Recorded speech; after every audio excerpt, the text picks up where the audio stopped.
Hi guys, பார்த்து ரொம்ப நாள் ஆச்சு. அண்ட் இப்போ ஒரு சம் பார்க்கலாம்.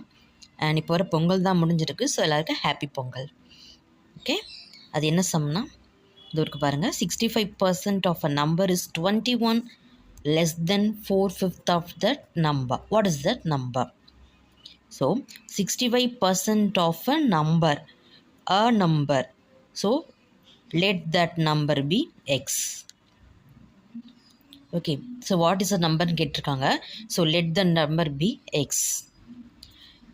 So 65% of a number is 21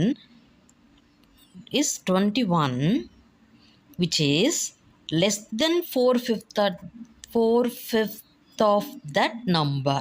So இங்கே பெருசு எது? 4/5 of that number. So 4/5 of x minus 65%. So 65% of x which is equal to is 21. So equal to 21. 4/5 of x minus 65% என்றதுனால 65/100 மாற்றிட்டு x of xன்றதுனால மல்டிபிளில் x போட்டுரும் which is equal to 21. இதை cancel பண்ணுறோன்னா இங்கே 400 minus 325/500 வருது. Calculate பண்ணுறது அது 400 minus 325 is 75/500. அதை cancel பண்ணோன்னா 15/100.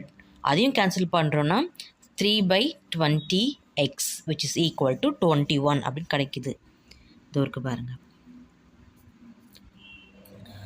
அந்த 3 வந்து இந்த பக்கம் வரும்போது 21/3 மாறிட்டுது. So x/20 equal to 21/3.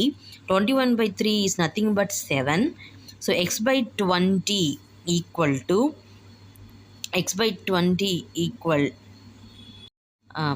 7 கிடைக்குது. x/20 equal to 7 கிடைக்குது. 20 கீழே இருக்குதுல்ல, அது இந்த பக்கம் வந்துச்சுன்னா into 7 மாறிடும். So x is equal to 20 into 7 which is nothing but x is equal to 140. So அந்த இதை நம்ம கண்டுபிடிக்க வேண்டிய நம்பர் என்னன்னா 140. 140 is the answer. Thank you.